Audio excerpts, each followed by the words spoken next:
Hey guys, in this video, I will show you how to add conversion rate in Looker Studio reports. All right, so let's begin with the video. Start by opening your report and looking to the right side of the screen for the data pane. Click to expand that source so you can see the fields inside. Next, click Add a Field, then choose Add a Calculated Field. This opens the Calculated Field Editor. Give your field a clear, friendly name so it's easy to find later. Now in the formula area, enter the actual calculation for conversion rate.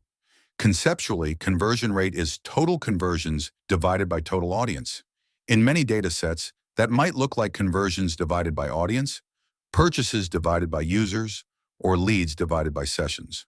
Your exact field names will vary, and that's expected, so use the correct names from your data source.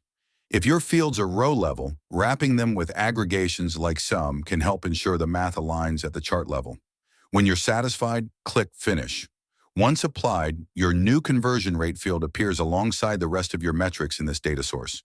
You can now drag it into scorecards, tables, and visualizations, just like any other field.